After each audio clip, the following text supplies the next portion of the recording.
activists and organizers never gave up. You held vigils, you spoke out year after year, Congress after Congress. The House passed the bill again this week, and I can announce that after more than a decade, this bill is set to pass, and I will sign it into law.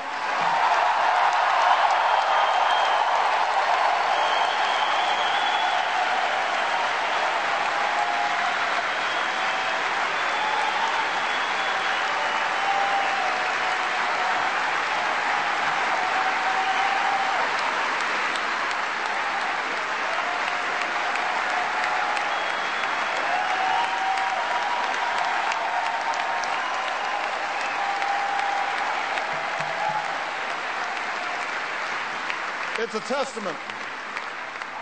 It's a testament to the decade-long struggle of Judy and Dennis, who tonight will receive a tribute named for somebody who inspired so many of us. Named for Senator Ted Kennedy, who fought tirelessly for this legislation. And it's a testament to the Human Rights Campaign and those who organized and advocated. And it's a testament to Matthew and to others who've been the victims of attacks, not just meant to break bones, but to break spirits, not meant just to inflict harm, but to instill fear. Together, we will have moved closer to that day when no one has to be afraid to be gay in America.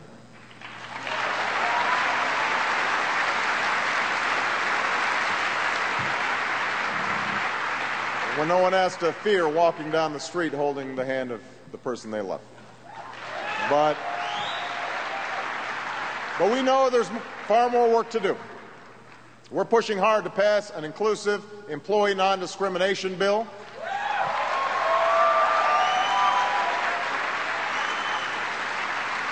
For the first time ever, an administration official testified in Congress in favor of this law. Nobody in America should be fired because they're gay, despite doing a great job in meeting their responsibilities. It's not fair. It's not right.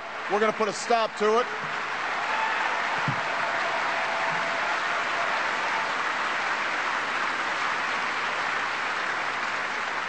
And it's for this reason that if any of my nominees are attacked, not for what they believe, but for who they are, I will not waver in my support, because I will not waver in my commitment to ending discrimination in all its forms.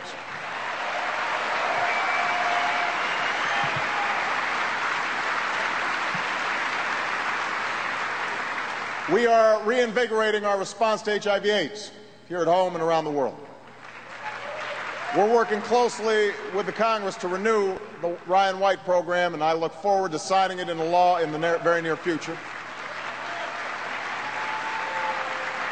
We are rescinding the discriminatory ban on entry to the United States based on HIV status.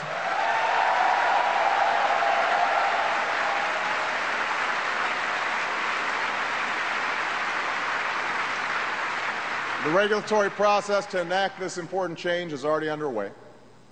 And we also know that HIV/AIDS continues to be a public health threat in many communities, including right here in the District of Columbia. Jeffrey Crowley, the director of the Office of National AIDS Policy, recently held a forum in Washington, D.C., and is holding forums across the country to seek input as we craft a national strategy to address this crisis. We are moving ahead on Don't Ask, Don't Tell.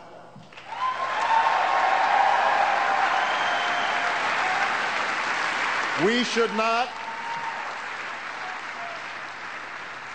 not be punishing patriotic Americans who have stepped forward to serve this country. We should be celebrating their willingness to show such courage and selflessness on behalf of their fellow citizens, especially when we're fighting two wars.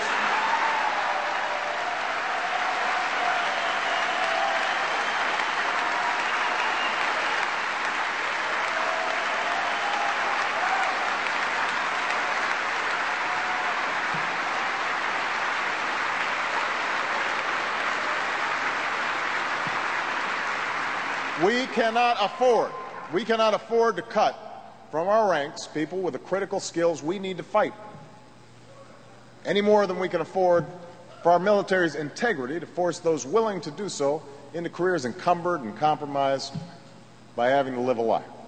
So I'm working with the Pentagon, its leadership, and the members of the House and Senate on ending this policy Legislation has been introduced in the House to make this happen. I will end Don't Ask, Don't Tell. That's my commitment to you.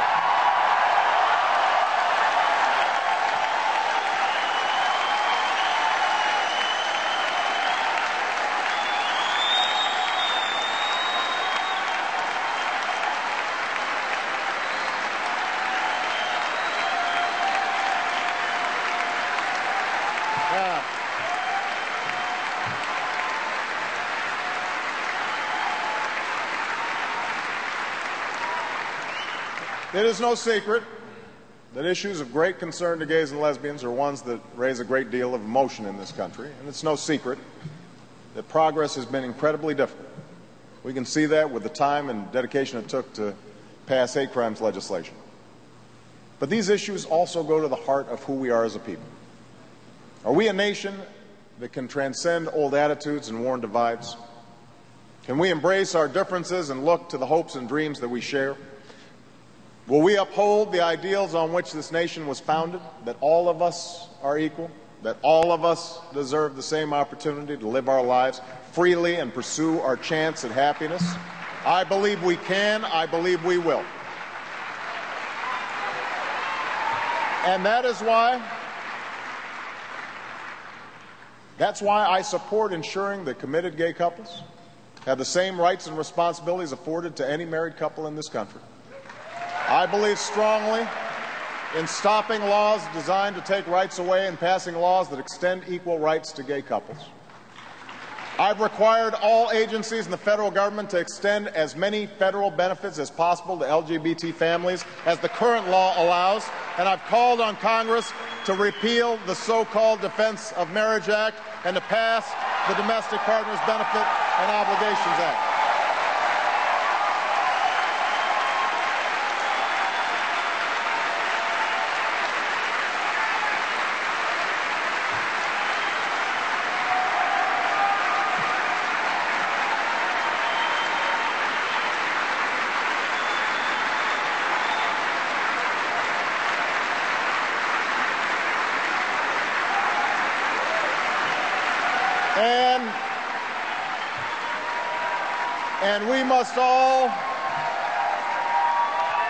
And we must all stand together against divisive and deceptive efforts to feed people's lingering fears for political and ideological gain. For the struggle waged by the Human Rights Campaign is about more than any policy we can enshrine into law. It's about our capacity to love and commit to one another. It's about whether or not we value as a society that love and commitment. It's about our common humanity and our willingness to walk in someone else's shoes. To imagine losing a job not because of your performance at work, but because of your relationship at home. To imagine worrying about a spouse in the hospital with the added fear that you'll have to produce a legal document just to comfort the person you love. To imagine the pain of losing a partner of decades and then discovering that the law treats you like a stranger. If we are honest with ourselves, we'll admit that there are too many who do not yet know in their lives or feel in their hearts the urgency of this struggle. And that's why I continue to speak about the importance of equality for LGBT families, and not just in front of gay audiences. That's why Michelle and I have invited LGBT families to the White House to participate in events like the Easter egg roll, because we want to send a message. And that's why it's so important that you continue to speak out, that you continue to set an example,